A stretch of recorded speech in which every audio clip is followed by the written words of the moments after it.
फिर भी सब कुछ अभी भी युवराज चेतना के नियंत्रण में था। उन्होंने अन्य सभी लोकप्रिय पात्रों को सफलतापूर्वक हराया था। हालांकि उन्हें उम्मीद नहीं थी कि एक अवर ग्रेड मार्शल किंग, जिस पर उन्होंने ज्यादा ध्यान नहीं दिया, उनके जाल से फिसल जाएगा। वे कई बार उसकी हत्या करने में विफल रहे थे। नहीं, मैं हारने का जोखिम नहीं उठा सकता। ऐसा होने की कोई संभावना नहीं है। मेरे लिए अपनी वर्तमान स्थिति तक पहुंचना आसान नहीं था। मैंने अपने जीवन के अधिकांश समय कड़ी मेहनत की है। अगर मैं रेसलिंग सिटी के विशाल संसाधनों को खो देता हूं, तो मैं कभी भी मार्शल मोनार्क के लिए आगे नहीं बढ़ पाऊंगा। युवराज चेतना ने आखिरकार अपना मन बना लिया। उन्होंने कहा, कल 100 जीत के नियम को सक्रिय करने के लिए एक नोटिस लगाएं। अगर हम खेलने जा रहे हैं तो चलो इसे बड़ा खेलते हैं। युवराज चेतना ने जैसे ही ये कहा, सभी बूढ़ों के हाव भाव बदल गए। वे स्पष्ट रूप से आश्चर्यचकित थे।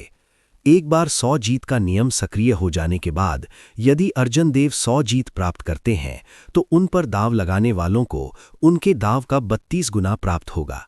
ये मूल 16 बार से 2 गुना था। हालांकि आवश्यकताएं भी सख्त थीं। यदि अर्जुन देव को 100 जीत नहीं मिलती तो उन पर दांव लगाने वालों को 1% भी नहीं मिलता। सिटी लॉर्ड, नहीं है, क्या ये थोड़ा बहुत ज्यादा नहीं है? एक बूढ़े आदमी ने डर से कांपते हुए पूछा। युवराज चेतना ने उदासीनता से कहा, मैं इसके बारे में सोचने के लिए स्वतंत्र हूं। अधिकांश लोग 100 जीत के नियम के साथ खेलने का जोखिम नहीं उठा सकते। एक बार 100 जीत नियम सक्रिय हो जाने के बाद कम से कम आधे लोग जल्दी खेलना बंद कर देंगे। युवराज चेतना सही थे। लगातार 60 जीत ने पहले ही उन लोगों को अपना दांव दोगुना करने की अनुमति दे दी थी जो उस पर दांव लगाते थे। 100 जीत के नियम का जोखिम बहुत बड़ा था। कुश्ती की अंगड़ी की स्थापना के बाद से किसी ने किसी को 100 जीत हासिल करने के बारे में नहीं सुना था। रैंक ए कुश्ती की अंगड़ी में भी किसी ने भी कभी 100 जीत हासिल नहीं की थी। सर्वोच्च रिकॉर्ड उत्तरी द्वीप समूह के मुख्य द्वीप में लगातार 80 जीत थी। 100 जीत के नियम के सक्रिय होने के बाद अधिकांश लोग शांति से रुकने का विकल्प चुनते थे, जबकि वे आगे थे। एक बूढ़े आदमी ने चिंतित होकर कहा, हालांकि वो अतिरिक्त 10 lakh medial grade spirit stones, ये स्पष्ट है कि कोई जंगली जुआ खेलना चाहता है। वे शायद रुक नहीं सकता। युवराज चेतना ने ठंडे स्वर में मुस्कुराते हुए कहा, अगर वे रुक जाए तो सबसे अच्छा है। अगर वे ऐसा नहीं करता है तो मैं उसे सब कुछ खो दूंगा। जो मेरे खिलाफ जाते हैं उनका अंत अच्छा नहीं होगा। भीड़ ने इसके बारे में ध्यान से सोचा और महसूस किया कि ये एक अच्छा विचार है। जब तक कि वे 100 जीत के नियम को समाप्त कर सकते हैं, तब तक वे केवल 4 million medial grade spirit stones खो देंगे।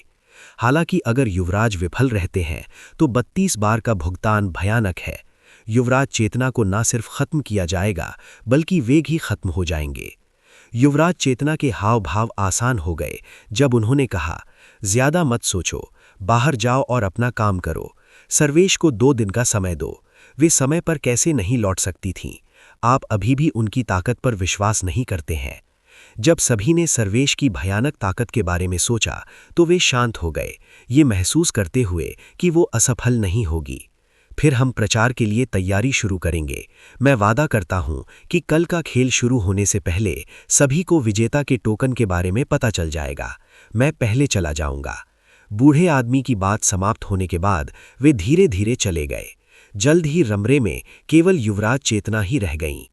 अंतिम व्यक्ति को अपनी दृष्टि से ओझल होते देख युवराज चेतना के हाव भाव तुरंत गंभीर हो गए। उसकी आंखें मार देने के इरादे से भर गईं। उस भयानक आभा के नीचे कमरे की सभी सजावटें अनियंत्रित रूप से हिलने लगीं। अर्जुन देव ने अपने जीवन का अधिकांश समय प्राचीन उजाड़ भूमि में बिताया था। अप्रत्याशित रूप से एक महत्वहीन अवर ग्रेड मार्शल किंग ने उसे सर्व विजेता पदक निकालने पर मजबूर कर दिया। युवराज चेतना ने जब कुश्ती की अंगड़ी में अर्जुन देव की मजाकिया मुस्कान के बारे में सोचा तो वे अपने गुस्से को नहीं रोक सके। यदि स्वर्गीय क्षत्रम संघ नहीं होता तो युवराज चेतना कुश्ती की अंगड़ी के नियमों को तोड़कर व्यक्तिगत रूप से अर्जुन देव को मार डालते। कितना घृणित है। बैंग बैंग बैंग, उन्होंने कहा। युवराज चेतना ने मेज पर अपनी हथेली फोड़ दी। निराश महसूस करते हुए कमरे में फूलों के गमले, पानी की बोतलें और हवा के पर्दे फट गए। अगली सुबह अर्जुन देव समय पर दर्शक दीर्घा में प्रवेश कर गए। हमेशा की तरह वो अपने कोने में गए और फिर से खेती करना शुरू कर दिया। वाइटल क्यू से लड़ते समय अर्जुन देव की शारीरिक शैली में तेजी से सुधार हुआ। केवल 4 दिनों में वे पहले ही आकाश बॉडी टेम्परिंग कला की चौथी परत के महान पूर्णता तक पहुंच गए थे। अब जब वे पूर्णता के शिखर पर थे तो वे चौथे स्तर की खेती के साथ समाप्त करेंगे और वे 5वें स्तर पर शुरुआत कर सकेंगे। इस अवसर के बाद भविष्य में इतनी उच्च तीव्रता वाली लड़ाई का सामना करना बहुत मुश्किल होगा। अर्जुन देव ने शेष 2 दिनों का उपयोग चौथी परत के चरम पर पहुंचने के लिए एक अंतिम धक्का देने के लिए करने का इरादा किया। अब जबकि उन्होंने अर्जुन देव की हरकतों को देखा तो किसी ने ये कहने का साहस नहीं किया कि अर्जुन देव आखिरी मिनट में प्रयास कर रहे हैं। अगर वे ऐसा कहते हैं तो ये अपने ही मुंह पर थप्पड़ मारना होगा। जिन लोगों ने पास्ट में ऐसा कहा था, सभी ने महसूस किया कि उनके चेहरे लाल हो गए हैं। जैसे जैसे समय बीतता गया, द्वंद्व लीग में युगल पूरे जोर शोर से जारी रहा, साथ ही गर्जनदार ड्रम भी बजते रहे। हालांकि दर्शकों ने कुश्ती की अंगड़ी पर ज्यादा ध्यान नहीं दिया। कभी कभी वे दर्शक दीर्घा में देखते थे जहां प्रतियोगी थे। जाहिर है कि कुश्ती की अंगड़ी में मैचों अब दर्शकों का ध्यान नहीं खींचताया। अप्रत्याशित रूप से युवराज चेतना ने सर्व विजेता पदक जीता। रेसलिंग सिटी के इतिहास में ये पहली बार है ना? हालांकि 100 जीत हासिल करना बहुत मुश्किल है। पूरे प्राचीन उजाड़ देश में मैंने कभी नहीं सुना कि आसपास के द्वीपों के अन्य कुश्ती शहरों में किसी ने 100 जीत हासिल की है। वास्तव में मैंने अपने सभी दांव वापस ले लिए हैं। मैंने पहले ही 5000 मीडियल ग्रेड स्पिरिट स्टोन्स कमा लिए हैं। मैं कुछ छोटा नहीं खोना चाहता। मैं भी। अन्यथा अगर मैं 100 जीत हासिल करने में विफल रहता हूं तो मैं सब कुछ खो दूंगा। हालांकि मैं अभी भी देखना चाहता हूं कि ये अर्जुन देव लगातार कितनी जीत हासिल कर सकता है। शायद उसके लिए 100 जीत हासिल करना असंभव नहीं है। सभी की चर्चा का फोकस युवराज चैतन्य द्वारा निकाले गए सर्वविजयी पदक पर था। उनकी निगाहें दर्शक स्टैंड पर थीं। अर्जुन देव की अगली उपस्थिति का इंतजार कर रही थीं। दुर्भाग्य से अर्जुन देव अपनी उपस्थिति दर्ज कराने वाले अंतिम व्यक्ति थे। वे लंबे समय से इंतजार कर रहे थे। जब सूरज फिर से डूब गया तो तेज आंखों वाले एक किसान चिल्लाया, अर्जुन देव बाहर आ रहे हैं। सभी ने तुरंत देखा और प्रत्याशा में अपना सिर उठाया। महान किन राष्ट्र के अर्जुन देव सभी का मार्गदर्शन चाहते हैं। एक बार फिर कुश्ती रिंग में एक परिचित आवाज गूंज उठी। फिर एक युद्ध का ढोल गूंज उठा और पूरे कुश्ती शहर में हंगामा मच गया। अपने दुश्मनों से लड़ने के लिए वाइटल क्यूई का उपयोग करते हुए अर्जुन देव ने ग्रेट ड्रैगन टाइगर फिस्ट को निष्पादित करने के लिए अपनी वाइटल क्यूई का इस्तेमाल किया। 3 दिनों के अभ्यास के बाद वो इससे अधिक परिचित हो गया था। इसके अलावा उन्होंने पाया कि जब उन्होंने मुट्ठी तकनीक को निष्पादित करने के लिए अपनी वाइटल क्यूई का उपयोग किया तो वो ड्रैगन और बाघ की रहस्यमय घटना को पूरी तरह से साकार कर सकते हैं। इसकी ताकत उस समय की तुलना में बहुत मजबूत थी जब उसने अपने सार का इस्तेमाल किया था। अजगर और बाघ दहाड़ने लगे, जबकि अर्जुन देव ने अपने विरोधियों के सामने अपने कई विचारों का परीक्षण किया। लगातार लड़ाइयों के बाद अर्जुन देव की वाइटल क्यूई की समझ नई ऊंचाइयों पर पहुंच गई। इससे अर्जुन देव को बहुत लाभ हुआ। अर्जुन देव ने लगातार जीत को महत्वपूर्ण नहीं माना। उनके लिए इन 100 लड़ाइयों में सबसे महत्वपूर्ण बात खेती थी। लगातार जीत के पुरस्कार बहुत लुभावने थे। हालांकि वो पुरस्कारों के लिए नहीं लड़ सका। इसके बजाय उन्होंने खेती के लिए लड़ाई की। अर्जुन देव ने युद्धों के माध्यम से खुद को लगातार बेहतर बनाया। वो कभी नहीं भूला था कि ये प्राचीन उजाड़ टावर के लिए चयन का केवल पहला दौर था। चयन का दूसरा दौर वास्तव में तीव्र लड़ाई होगी। उस समय उन्हें डेविड फर्नांडिस और प्रशांत जैसे शिखर विशेषज्ञों का सामना करना पड़ेगा। उसके समूह में 5 या 6 लोग थे। अर्जुन देव ने यह कहने की हिम्मत नहीं की कि वो उन सभी को हरा सकता है। यदि अन्य समूह एक साथ काम करते हैं तो स्थिति और भी खतरनाक हो जाएगी। आखिरकार प्राचीन उजाड़ टावर के लिए केवल 20 स्लॉट थे। यदि अर्जुन देव अगली मंजिल में प्रवेश नहीं कर पाते तो उनके लिए उन 20 स्लॉट को प्राप्त करना बहुत मुश्किल था। Boom boom boom. ड्रैगन और बाघ की दहाड़ युद्ध के ड्रमों की गड़गड़ाहट के साथ थी। अर्जुन देव ने अपने 3 लाख किलोग्राम वाइटल क्यूई को सीमा तक बाहर निकाला। उसकी आकृति टिमटिमा रही थी और जब वो जमीन पर उतरता था तो उसके पैरों के नीचे जमीन पर दरारें दिखाई देती थीं। वाइटल क्यूई का प्रचलन एसेंस की तुलना में बहुत तेज था। इसके अलावा अर्जुन देव ने बहुत तेजी से हमला किया।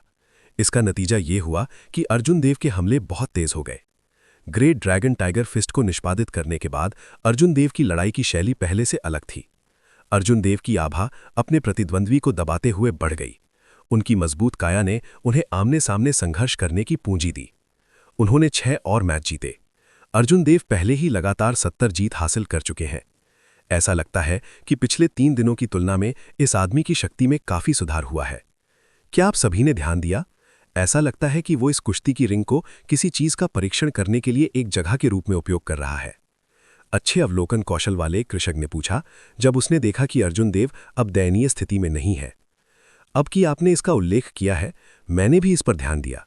मुझे याद है कि महान किन राष्ट्र के अर्जुन देव एक ब्लेड्समैन है।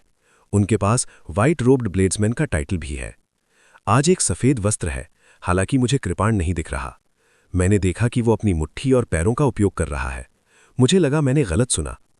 क्या ऐसा हो सकता है कि वो कुछ दिन पहले अपनी खेती के किसी पहलू का परीक्षण करने के लिए इतनी दयनीय स्थिति में था, फिर 3 दिनों के बाद वो सफल हो गया?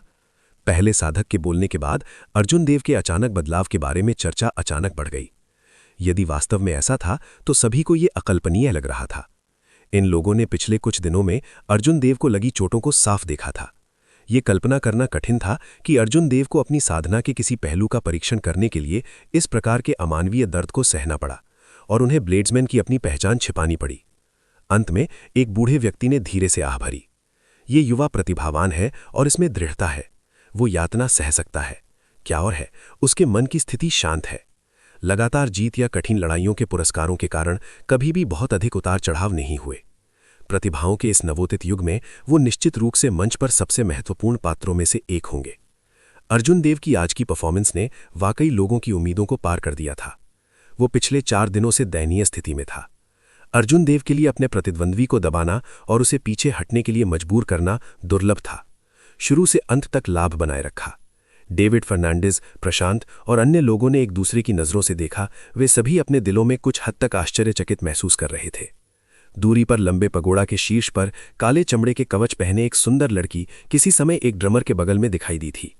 उसने अपनी पीठ पर 2 छोटी तलवारें पार की थीं और उसने आधा काला मुखौटा पहना था, जिससे उसके नाक के पुल के ऊपर केवल उसका चेहरा दिखाई दे रहा था। वो बहुत रहस्यमयी लग रही थी। चमड़े के कवच के बाहर जो त्वचा उजागर हुई थी वो बहुत नाजुक थी। ये बर्फ की तरह सफ़ेद था और बहुत नाजुक लग रहा था। काले चमड़े के बख्तरवन लड़की ने दूर की कुश्ती की अंगड़ी में तीव्रता से लड़ रहे 2 लोगों को देखा। उसने सफ़ेद वस्त्र पहने युवक को दिलचस्पी से देखा। उसकी गहरी आंखों ने एक विचारशील अभिव्यक्ति प्रकट की। वो धीरे से बुदबुदाया। वो सिर्फ अपने वाइटल क्यू पर भरोसा करके इतना मजबूत है। कोई आश्चर्य नहीं कि युवराज चैतन्य को ऐसा सिरदर्द महसूस हुआ। सर्वेश बोलने के बाद वो धीरे से नीचे तैरने लगी। फिर वो एक खिड़की के माध्यम से फुर्ती से तैरती हुई उस स्थान पर पहुंची जहां युवराज चैतन्य और बूढ़े व्यक्ति चर्चा कर रहे थे। हर कोई क्षमा करे, मुझे देर हो गई। जब कमरे में बूढ़े आदमी ने अचानक दिखाई देने वाली लड़की को देखा तो उसका चेहरा तुरंत खुशी से चमक उठा। उन्होंने कहा, सर्वेश, आखिरकार आपने इसे वापस कर लिया। युवराज चैतन्य ने लड़की की ओर देखा और उसके हाव भाव भयानक रूप से उदास थे।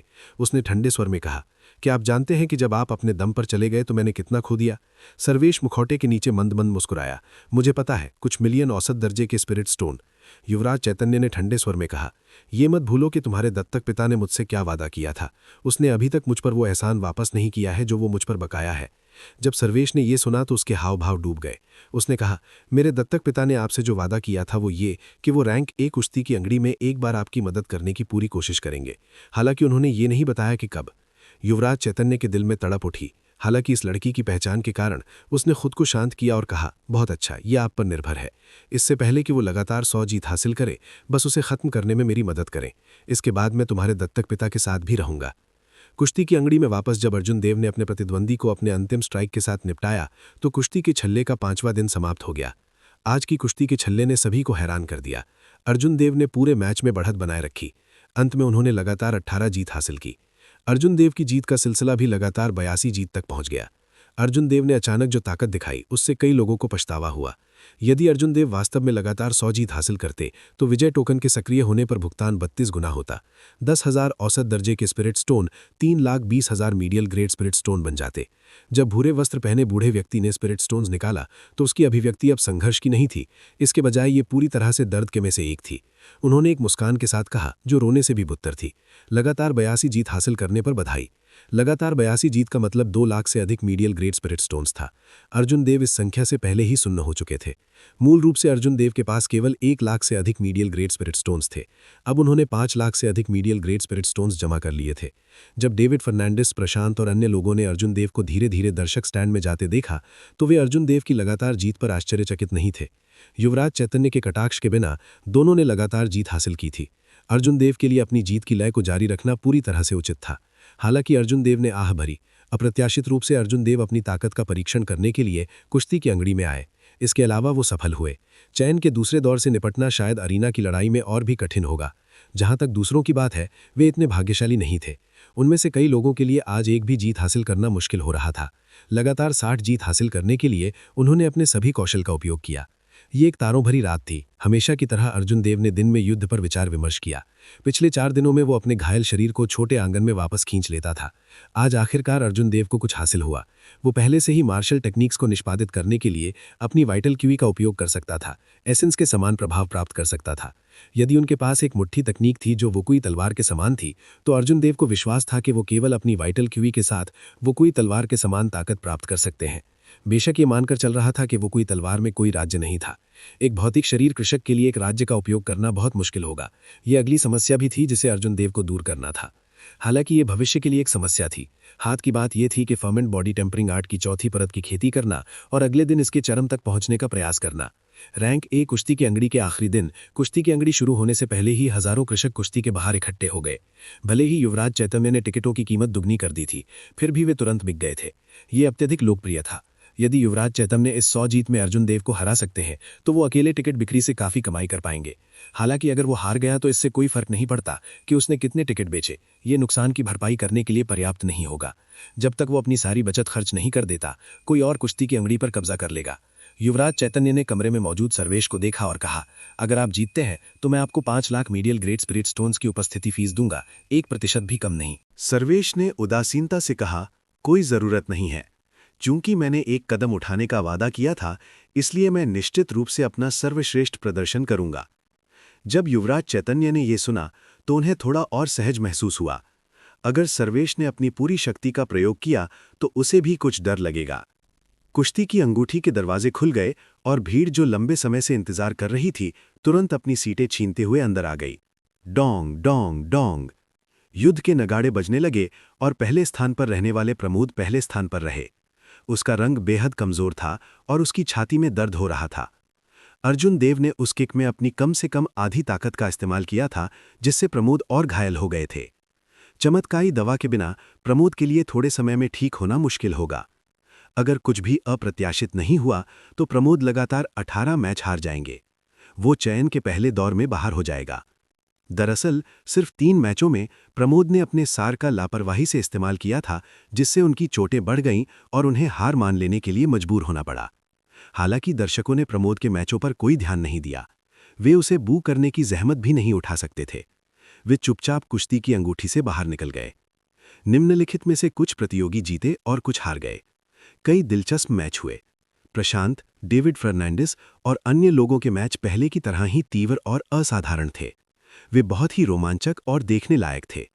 हालांकि उन पर ज्यादा ध्यान नहीं दिया गया। वे प्रमोद और अन्य के मैचों से ज्यादा बेहतर नहीं थे। जब प्रशांत दर्शक स्टैंड में लौटा तो उसने अर्जुन देव की ओर देखा, जो अभी भी अपनी साधना में डूबा हुआ था। फिर उसने खुद से आह भरी। आज प्रशांत और डेविड फर्नांडिस भी साइड कैरेक्टर बन चुके थे। अब अर्जुन देव इस कुश्ती रिंग में एकमात्र मुख्य पात्र थे। हर कोई अर्जुन देव के प्रकट होने का इंतजार कर रहा था। वे देखना चाहते थे कि क्या वो रिकॉर्ड तोड़ सकता है, इतिहास बना सकता है और 100 जीत की किंवदंती को पीछे छोड़ सकता है। बिना रुके समय बीतता गया। सूरज उगाया और सूरज आकाश में ऊंचा उगाया, धधक रहा था। फिर सूर्य पश्चिम में डूब गया और शाम निकट आ गई। कई लोग इंतजार से अधीर होने लगे। वे अपने दिल में घबराहट महसूस करने लगे। उनमें से कुछ ने भूरे वस्त्र वाले कल्टीवेटर को भी शाप दिया। उन्होंने अर्जुन देव को बिना किसी कारण से 15 से 125 पर क्यों स्थानांतरित किया? उसने सभी को इतना लंबा इंतजार क्यों कराया? कितना भी समय बीत जाए, क्या आएगा? जब शाम ढल गई तो भूरे वस्त्र वाले बूढ़े ने आखिरकार कहा, नंबर 125, जल्दी से कुश्ती की अंगूठी में प्रवेश करो। अर्जुन देव ने साधना करना बंद कर दिया और अपनी आंखें खोल लीं। वो उठा और धीरे से तैरने लगा। उसका फिगर टिमटिमाया और वो कुश्ती की अंगूठी में उतर गया। महान किन राष्ट्र के अर्जुन देव, कृपया मुझे अपना मार्गदर्शन दें। एक परिचित आवाज, परिचित सफेद वस्त्र और परिचित अभिव्यक्ति। अर्जुन देव एक बार फिर रेसलिंग रिंग में नजर आए। दहाड़ दहाड़ दहाड़। भीड़ जो लंबे समय से खामोश थी, तुरंत अर्जुन देव की उपस्थिति के साथ भड़क उठी, जिससे लगातार बज रहे ढोल को दबा दिया गया। प्रशांत, डेविड फर्नांडिस और अन्य लोग प्रसिद्धि की परवाह नहीं करते थे। हालांकि जब उन्होंने अर्जुन देव की उपस्थिति के आसपास उत्साही माहौल देखा तो उनके दिल में कुछ ईर्ष्या महसूस हुई। जब उन्होंने सोचा कि जब वे पहली बार प्रकट हुए थे तब वे कितने चुप थे, तब भी उनके दिलों में कुछ ईर्ष्या महसूस हुई। आखिर उन दोनों को ये नहीं लगता था कि अर्जुन देव उनसे ज्यादा ताकतवर थे। दरअसल पिछले 6 दिनों में अर्जुन देव में बहुत तेजी से सुधार हुआ था। वे भी स्थिर नहीं हुए थे। हालांकि युद्ध की उनकी समझ अर्जुन देव की तरह स्पष्ट नहीं थी। ऊपर की ऊंचाई पर युवराज चैतन्य ने अर्जुन देव की ओर देखा। उसकी आंखें ऐसी लग रही थीं जैसे वो आग उगलने वाली हों। उसने ठंडे स्वर में कहा, स्वर्गीय टाइटन ड्रम। युवराज चैतन्य के बोलने के तुरंत बाद किसी ने तुरंत युवराज चैतन्य की बातों को आगे बढ़ाया। 4 टावरों पर युद्ध के नगाड़े तुरंत स्वर्गीय टाइटन ड्रम में बदल गए, जो बार ड्रैगन की चमड़ी और ड्रैगन टेंडन से बने हाई रैंक के युद्ध ड्रम थे। Boom boom boom. ढोल बजना एक पल के लिए रुक गया और जब ये फिर से शुरू हुआ तो मैदान में हर व्यक्ति स्पष्ट रूप से अंतर महसूस कर सकता था। न केवल ध्वनि तेज और अधिक प्रभावशाली थी, बल्कि इसमें एक मानसिक उतार चढ़ाव भी था जिसने हर किसी के की और रक्त को बढ़ा दिया और उनकी लड़ाई की भावना को भर दिया। यद्यपि गोल्डन कॉल्ड्रन ड्रम का भी ऐसा प्रभाव था, लेकिन ये स्पष्ट रूप से वर्तमान ध्वनि से नीचे था। जब 4 टावरों में ड्रम एक साथ विलीन हो गए तो दर्शक स्टैंड में दर्शकों के भीड़ वास्तव में अखाड़े में प्रवेश करने की इच्छा महसूस हुई। उनका दिल अनजाने में ढोल की आवाज के साथ धड़क रहा था। ये स्वर्गीय टाइटन ड्रम है, युद्ध ड्रम जिसका उपयोग रैंक एस कुश्ती रिंग में हर 10 साल में एक बार किया जाता है। अप्रत्याशित रूप से युवराज चैतन्य ने अर्जुन देव पर इसका प्रयोग किया। युवराज चैतन्य वास्तव में उदार हैं। 100 जीत 100 जीत। मुझे उम्मीद है कि अर्जुन देव एक चमत्कार कर सकते हैं। ढोल की आवाज के साथ दर्शकों के दिलों में भीड़ उमड़ पड़ी। जब उन्होंने अर्जुन देव को देखा तो उन्होंने उनके साथ ऐसा व्यवहार किया जैसे वो उनका अपना अवतार हो। 5 मिनट के बाद भी दर्शक स्टैंड में किसी ने अर्जुन देव को चुनौती नहीं दी थी। अब अर्जुन देव को चुनौती देने के लिए 1 लाख से अधिक मीडियल ग्रेड स्पिरिट स्टोन्स की आवश्यकता होगी। आत्मविश्वास और धन के एक निश्चित स्तर के बिना किसी के लिए अपना मन बनाना बहुत मुश्किल होगा। हर कोई इतनी बड़ी मात्रा में स्पिरिट स्टोन्स का नुकसान उठाना नहीं चाहता था। एक और 5 मिनट के बाद अर्जुन देव का पहला प्रतिद्वंदी आखिरकार प्रकट हुआ। ये 40 साल से अधिक उम्र का एक मध्यम वर्गीय व्यक्ति था। उसके हाथ में तलवार थी और उसके कदम बहुत स्थिर थे। उसकी आंखें तलवारों की तरह थीं और उसका तलवार का इरादा ठोस लग रहा था जब वो अर्जुन देव की ओर बढ़ रहा था। मैं साकेत हूं, मैं यहां आपसे सलाह लेने आया हूं। मध्यम वर्गीय व्यक्ति के बोलने के ठीक बाद तलवार का इरादा अर्जुन देव के सामने 1 मीटर से भी कम था। तेज हवा चली जिससे अर्जुन देव के बाल बिना रुके फड़फड़ाने लगे। जब अर्जुन देव ने इस तेज तलवार के इरादे को महसूस किया तो उसके दिल में की ने अपने आप उसके शरीर का त्याग किया और उसका स्वागत किया। बैंग। तलवार का इरादा और अर्जुन देव की जो तलवार के इरादे में संघनित होने वाली थी, एक मधुर ध्वनि देती है। ये असली तलवार और तलवार के टकराने जैसा है। दोनों शक्तियां एक जोरदार धमाके के साथ तितर-बितर हो गईं, जिससे आकाश में चक्रवातों की तारें बन गईं और उनमें से लहरें फैल गईं। दोनों एक ही समय में चले गए। क्यों ही भंवर के बिखरे जाने से पहले उन्होंने एक दूसरे पर सभी प्रकार की हत्या की चालें चलाईं। Dang dang dang. ड्रैगन दहाड़ और बाघ की दहाड़ गूंज उठी, साथ ही सैकेट की तलवार की गड़गड़ाहट भी गूंज उठी। तीव्र लड़ाई शुरू हुई। उनके आंकड़े चमक रहे थे और उनकी गति बहुत तेज थी। उनकी मुट्ठियां और तलवारें आपस में टकरा गईं। एक पल में उन्होंने 10 से अधिक चालों का आदान प्रदान किया था। बढ़ती तलवार क्यूई हर जगह उड़ गई और हर जगह वाइटल क्यूई शॉट मार दिया। जैसे ही दोनों लड़े, जमीन जल्द ही निशानों से भर गई। हु वे दोनों एक दूसरे को रास्ता ना देते हुए तेजी से अखाड़े में चले गए। आकाश और जमीन पर हर जगह उन दोनों का युद्ध का मैदान था। 300 चालों के बाद हवा में तीव्र ऊर्जा में उतार चढ़ाव हुआ। तलवार क्यूई फैल गई और उन दोनों को घेर लिया। एक भयानक ऊर्जा उतार चढ़ाव विस्फोट हो गया। ऐसा लग रहा था जैसे हवा में सैकड़ों फूल खिल रहे हों, जिससे लहरें पैदा हो रही हों। हवा में लगातार विस्फोट होते रहे, जिससे अंतरिक्ष में हलचल हो गई। केंद्र की स्थिति किसी को नहीं दिख रही थी। भीड़ इस दृश्य को उत्सुकता से देख रही थी। वे जानते थे कि यह दोनों का निर्णायक कदम है।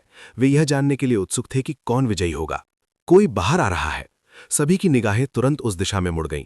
उन्होंने देखा कि एक अधेड़ उम्र का आदमी हाथ में एक लंबी तलवार लेकर धीरे धीरे आकाश से उतर रहा है। ये सैकिट था। भीड़ के दिल में तड़क लग गई। क्या ऐसा हो सकता है कि अर्जुन देव हार गए? तू सी सैकिट के उतरने के बाद वो लड़खड़ाया और एक कौर खून की उल्टी की। उसने अपनी तलवार को जमीन में घोंप दिया, अपनी मुद्रा बनाए रखने की पूरी कोशिश की। भीड़ ने राहत की सांस ली और ऊपर देखना जारी रखा। ऊर्जा के सभी उतार चढ़ाव बिखरे जाने के बाद उन्होंने अर्जुन देव को उदासीन व्यक्तित्व के साथ हवा में तैरते हुए देखा। अर्जुन देव की निगाहें शांत थीं। उसके बाएं हाथ पर केवल एक हल्का तलवार का घाव था, जिससे खून के निशान रह गए थे। जाहिर है वो केवल हल्का घायल हुआ था। मैं हार स्वीकार करता हूं। जो जमीन पर था उसने एक और कौर खून की उल्टी की। आखिरकार उन्होंने हार मान ली और अखाड़ा छोड़ दिया। अर्जुन देव धीरे धीरे जमीन पर उतरे। उन्होंने बाहरी दुनिया के हंगामे को नजरअंदाज कर दिया।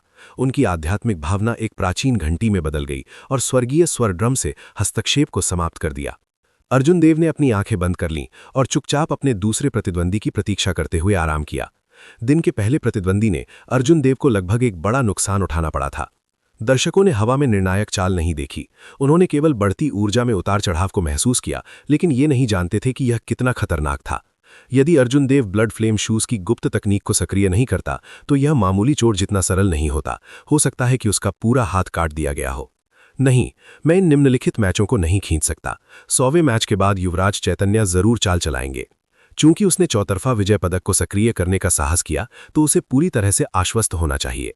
मुझे यह सुनिश्चित करना होगा कि मैं अंतिम सबसे कठिन लड़ाई का सामना करने के लिए पर्याप्त सार, महत्वपूर्ण क्यूई और मानसिक दृढ़ता रखता हूं। संघर्ष शक्ति। स्वर्गीय स्वर ड्रम बज उठा और अर्जुन देव ने एक अभूतपूर्व कदम उठाने की पहल की। फर्मामेंट, बॉडी टेम्परिंग के महान पूर्णता तक पहुंचने के बाद उनकी शुद्ध शारीरिक शक्ति पहले से ही 3,50,000 टन बल थी। जब वाइटल क्यूई और एसेंस मिल जाता है तो यह भयानक 4 लाख किलोग्राम तक पहुंच सकता है। एक मुक्के के साथ एक ड्रैगन दहाड़ता है और एक बाघ दहाड़ता है, एक तेज हवा गरजती है। इस तरह से लड़ने के बाद अर्जुन देव ने आखिरकार ब्लेड्समैन के रूप में अपनी पहचान उजागर करने के अलावा अपनी सभी ताकत का खुलासा कर दिया। प्रत्येक लड़ाई 50 चालों के भीतर समाप्त हो जाएगी और यदि उसे प्रतिद्वंदी की स्पष्ट कमजोरी का पता चलता है तो वह 20 चालों के भीतर लड़ाई समाप्त कर देगा। जब तक 17 लड़ाइयां खत्म हुईं, तब तक आसमान में पूरी तरह से अंधेरा छा गया था। ऐसा इसलिए नहीं था कि लड़ाई बहुत लंबे समय तक चली थी। इसके बजाय हर लड़ाई के बाद किसी को लंबे समय तक इंतजार करना पड़ता था। इससे उन्हें चुनौती देने का मन बनाने से पहले यह अंत के जितना करीब था, उन्हें उतना ही ज्यादा समय तक इंतजार करना पड़ता था। इस प्रकार मैच हमेशा से 2 गुने से अधिक समय तक चले। Boom boom boom. अचानक आसपास के पगोड़ा से आग का उमड़ता हुआ स्तंभ ऊपर उठा, जिससे अंधेरी कुश्ती की रिंग थोड़ी रोशन हो गई। आग के खंबे के बगल में ड्रम बजाने वाले हेवनली टोन ड्रम को लयबद्ध तरीके से पीटते हैं, शुरू से अंत तक एक भी आवाज नहीं करते। अर्जुन देव ने लगातार 99 जीत हासिल की थी। हैरानी की बात यह है कि बाहर के दर्शकों ने कोई शोर नहीं किया। वे बहुत शांत थे। दर्शकों के दिलों में बड़ी बड़ी लहरें उमड़ पड़ी। कौन कल्पना कर सकता था कि उस समय किसी ने भी जिस दुखी कृषक के बारे में बहुत अधिक नहीं सोचा था, वो लगातार 99 जीत हासिल करके इतनी दूर तक पहुंच जाएगा। जब तक अर्जुन देव एक और मैच जीतेंगे तब तक वो एक नया रिकॉर्ड बनाने में सक्षम होंगे। सभी ने चुपचाप बात करना बंद कर दिया। उनमें से कुछ आवाज करने के लिए सहन नहीं कर सकते थे, इस डर से कि वे कुश्ती की अंगूठी में सफेद वस्त्र पहने युवक को परेशान करेंगे जो 20 वर्ष से अधिक का नहीं था। घातक सन्नाटे के बीच एक फुर्तीली आकृति धीरे धीरे उग्र प्रकाश की रोशनी के नीचे मैदान के केंद्र में तैर रही थी। इस व्यक्ति ने तंग फिटिंग काले चमड़े का कवच पहना था, जिससे उसकी गोरी त्वचा उजागर हो रही थी।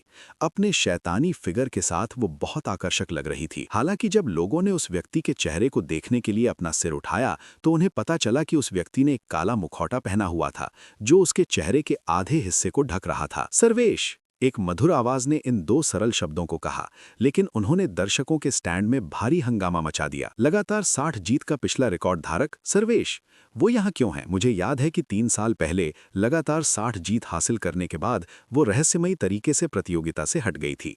अन्यथा वो रिकॉर्ड तोड़ने वाली पहली व्यक्ति हो सकती थी। कोई आश्चर्य नहीं कि युवराज चैतन्य ने ऑल इन वन विजय पदक को सक्रिय करने का साहस किया।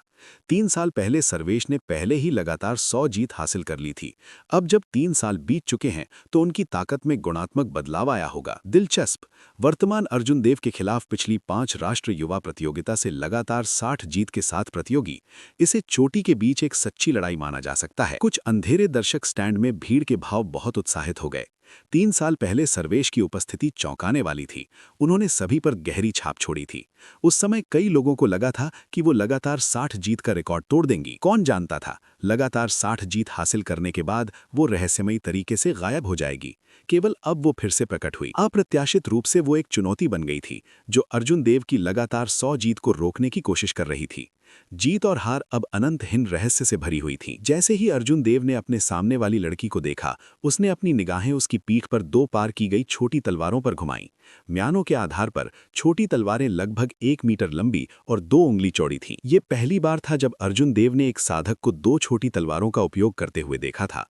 इसके अलावा दूसरे पक्ष की आभा बेहद अजीब थी। एक नज़र से अर्जुन देव को पता नहीं चल पा रहा था कि सर्वेश की साधना किस क्षेत्र में है। ये ऐसा था जैसे वो एक कोहरे में डूबी हुई थी, जो आध्यात्मिक भावना को उसकी जांच करने से भी रोक सकती थी। ये पहली बार था जब अर्जुन देव एक ही पीढ़ी के किसी व्यक्ति के साथ ऐसी स्थिति देख रहे थे। आमतौर पर केवल मार्शल सम्राट ही ऐसी स्थिति पैदा कर सकते थे, जिसे अर्जुन देव नहीं देख सकते थे। डोंग डोंग डोंग, युद्ध के नगाड़ों की भारी आवाज सुनाई दी। स्वर्गीय स्वर युद्ध ड्रम, जो किसी के रक्त को बढ़ा सकता है और एक को लड़ने की भावना से भर सकता है, इन दोनों से पहले अपना प्रभाव खो देता है। अर्जुन देव के हाव भाव नहीं बदले। उसकी टकटकी स्थिर पानी की तरह शांत शांत और शांतिपूर्ण थी। मुखौटे के नीचे सर्वेश के हाव भाव अथाह थे। हालांकि उसकी आंखें झील की सतह की तरह शांत थीं, अतुलनीय रूप से शांत। आसपास के ऊंचे शिवालय से ठंडी हवा में भयंकर लपटें बह रही थीं। जब दोनों के चेहरे पर लपटें चमकी तो वे टिमटिमा गईं। श्यूं! एक पल के लिए आसपास की हवा अचानक बहना रुक गई और टिमटिमाती लौ भी हिलना बंद हो गई। ऐसा लग रहा था जैसे दोनों ने इस पर पहले से ही सहमति बना ली थी। उनकी आकृतियां एक ही समय में चमकने लगीं और थोड़ी देर बाद वे लड़ने लगे। का सर्वेश ने अपनी पीठ पर 3 मीटर लंबी 2 तलवारें खींची। ब्लेड ठंडे थे और हड्डी भेदने वाली ठंड के साथ चमक रहे थे। सर्वेश ने 2 छोटी तलवारें पकड़ी और उन्हें चारों ओर घुमाया। वो अर्जुन देव के चारों ओर घूमती रहीं, हवा में एक पत्ते की तरह ऊपर नीचे घूमती रहीं। जैसे ही वो इधर उधर घूम रही थीं, सैकड़ों बाघ की आकृतियां दिखाई दीं। बाघ की आकृतियों पर तलवार की रोशनी चकाचौंध कर रही थी। वे एक ही समय में असली और नकली दोनों दिखते थे, जिन्हें समझना मुश्किल हो गया। अर्जुन देव के हाव भाव थोड़े बदल गए। उसने जल्दी से अनगिनत आकृतियों के माध्यम से अपनी निगाहें घुमाई, सर्वेश के असली शरीर को खोजने की कोशिश की। हालांकि जब अर्जुन देव ने आध्यात्मिक भावना से बाद की आकृतियों को स्कैन किया, तो उन्होंने पाया कि हर आकृति काले कोहरे में डूबी हुई प्रतीत होती है। दूसरे पक्ष के असली शरीर का पता लगाने का कोई तरीका नहीं था। चूंकि अर्जुन देव उसे नहीं ढूंढ सकता, तो वे उन सभी को तोड़ भी सकता है। अर्जुन देव चिल्लाया और एक अजगर और एक बाघ रहस्यमयी प्रघटना जल्दी से उसके चारों ओर प्रकट हो गई। भूम भूम भूम! अर्जुन देव के हाथ चारों ओर नाच रहे थे, जिससे उनकी आक्रमण गति अपनी सीमा तक पहुंच गई थी। अनगिनत मुट्ठी की छवियां आकाश को भर गईं। हर बार जब मुट्ठी की हवा दिखाई देती थी, हवा में अनगिनत मुट्ठियां भर जाती थीं। हर मुट्ठी की हवा के साथ एक बाघ और एक अजगर की गर्जना थी, जिससे अर्जुन देव की आभा बढ़ गई। क्या है? क्या कहा? अर्जुन देव ने बात की छवियों को टुकड़ों में तोड़ दिया। हू ची! टूटी हुई छवियां हवा के एक शक्तिशाली झोंके में बदल गई, जिसने क्षेत्र में कहर बरपा दिया। उन्होंने एक भयानक तूफान बनाया जो लगातार गरजता रहा। जब अर्जुन देव ने अंतिम छवि देखी तो उन्होंने एक फीकी मुस्कान प्रकट की। उसने अपने वाइटल किवी और एसेंस को मिला दिया और मुक्का मारा।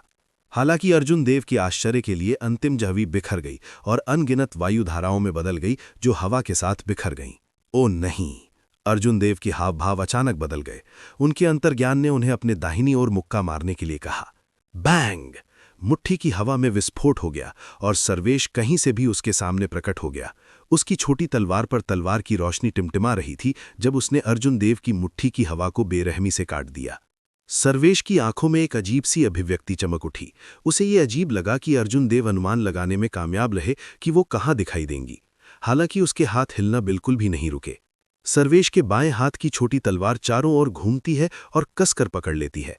फिर इसने अर्जुन देव को काटते हुए एक तेज ठंडी रोशनी दी। तलवार की रोशनी अर्जुन देव की दाहिनी मुट्ठी पर लगी, जिससे उन्हें पीछे हटने के लिए मजबूर होना पड़ा। जब उसने दूसरी छोटी तलवार को काटते देखा तो उसने जल्दी से अपने शरीर को एक तरफ झुका लिया। हू ची! जब सर्वेश का बायां हाथ छूटा तो उसने अपना दाहिना हाथ निकाल दिया। छोटी तलवार ने तुरंत एक ठंडी रोशनी दी, जैसे कि वो अर्जुन देव के चेहरे पर बह गई। सर्वेश की हरकतें बहुत सहज थीं, बिल्कुल भी नहीं रुकी।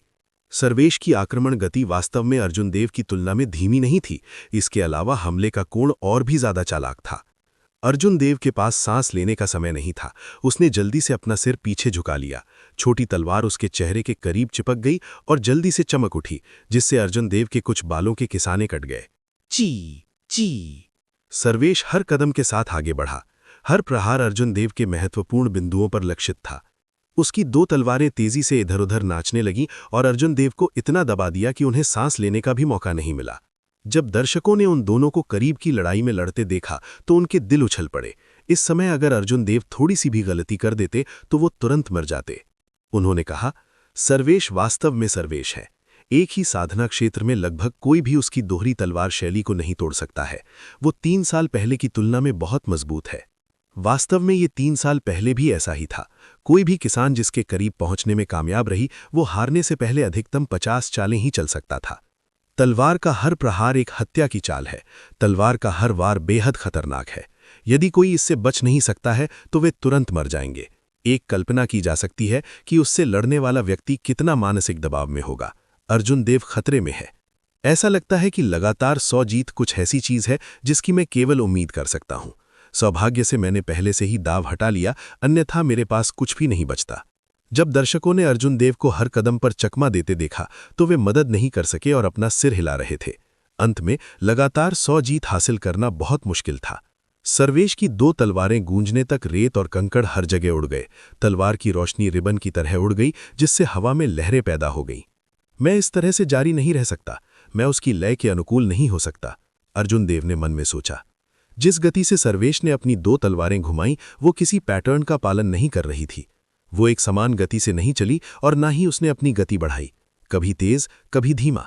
इसके अलावा असली चालें और नकली चालें थीं। परिवर्तन अप्रत्याशित थे और सामान्य ज्ञान का उपयोग करके चकमा नहीं दिया जा सकता था। कई बार ऐसा हुआ जब अर्जुन देव ने जज करने में लगभग गलती कर दी। तलवार की रोशनी उसके महत्वपूर्ण बिंदुओं को लगभग मार दिया। भाग्य से वो पहले चकमा खा गया और महत्वहीन क्षेत्रों में केवल कुछ घाव छोड़ दिए। भूल जाओ, मैं उसके साथ इस तरह से उलझना जारी नहीं रख सकता। इस तरह के करीबी मुकाबले में वो मुझे पूरी तरह से रोक सकता है। Blood flame shoes secret technique सक्रिय करें। अर्जुन देव के एक विचार के साथ काले ब्लड फ्लेम शूज पर बने पैटर्न धीरे धीरे चमक उठे। 2 नॉन स्मैलल ब्लड फ्लेम ईगल्स जल्दी से फैल गए। शिव! एक पल में अर्जुन देव की गति मार्क 4 तक पहुंच गई और वो 1 किलोमीटर पीछे उड़ गया। जब सर्वेश ने अर्जुन देव को अचानक जाते देखा तो वो हल्के से चौंक गई। हालांकि जब उसने अपने पैरों पर जूते देखे तो वो थोड़ी सी चौंक गई। तो वो तुरंत समझ गई कि ये सीक्रेट टेक्निक एक बार उपयोग की जाने वाली वस्तु थी। उसने अपने पैर पीछे हटा लिए और उसके दाहिने हाथ की छोटी तलवार तेजी से घूम गई। गहरी हवा चॉप! अर्जुन देव चिल्लाया और स्पिनिंग छोटी तलवार उसके हाथ से उड़ गई। ये तलवार क्यू की एक तूफान में बदल गई और अर्जुन देव की ओर बढ़ गई, जो अभी अभी उतरा था। अर्जुन देव ने कहा, क्यूंगियन पीक की 9 सीक्रेट टेक्निक गहरी हवा चॉप। इसके अलावा ये कोई साधारण गहरी हवा चॉप नहीं था। ये प्रोफाउंड विंड चॉप का एक मॉडिफाइड वर्जन था, जिसने इसे तलवारों के तूफान में बदल दिया। इसकी शक्ति मूल वर्जन से भी मजबूत थी। सर्वेश ने अपने बाईं हाथ की छोटी तलवार को अपने दाहिने हाथ में बदल लिया। वो एक पल के लिए भी नहीं रुकी जब वो तलवारों के अविश्वसनीय रूप से तेज तूफान का पीछा कर रही थी। हू! बिना किसी कारण के ठंडी हवा चली।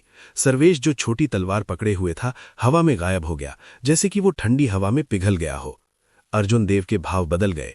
वो इस कदम से बहुत परिचित थे। ये great perfection clear wind chop था। वास्तव में सर्वेश की पहचान क्या थी? उसने क्यूंगियन पीक की सीक्रेट टेक्निक कैसे सीखी? सीक्रेट टेक्निक क्या थी? एक मजबूत मार्शल टेक्निक थी जिसे केवल निजी रूप से ही सिखाया जा सकता था। एक साधारण व्यक्ति, यहां तक कि एक मुख्य शिष्य, क्यूंगियन पीक की गुप्त तकनीकों को सीखने में सक्षम नहीं होगा। जबकि वो थोड़ा अनुपस्थित था, मिस्टिक विंड चॉप पहले से ही उसके सामने था। उसके पास सोचने का समय नहीं था। अपनी बाहों को पार करते हुए अर्जुन देव के पैर जमीन पर मजबूती से खड़े थे, जो ताई पर्वत की तरह स्थिर थे। उसकी आभा जमा होती रही। ये उनकी सबसे मजबूत रक्षात्मक पलटवार तकनीक थी। Crouching tiger, hidden dragon, bang! रहस्यमयी पवन चॉप, जिसने की का एक हिंसक झोंका उत्सर्जित किया, अर्जुन देव के सामने टकराया, जिससे पृथ्वी को चकनाचूर करने वाली आवाज आई। की एक भयानक लहर सभी दिशाओं में बह गई। शॉकवेव गुजरने के बाद जहां अर्जुन देव खड़े थे, उसके अलावा आसपास की जमीन 1 फुट गहरी हो गई थी, जैसे कि वो लहरों से बह गई हो।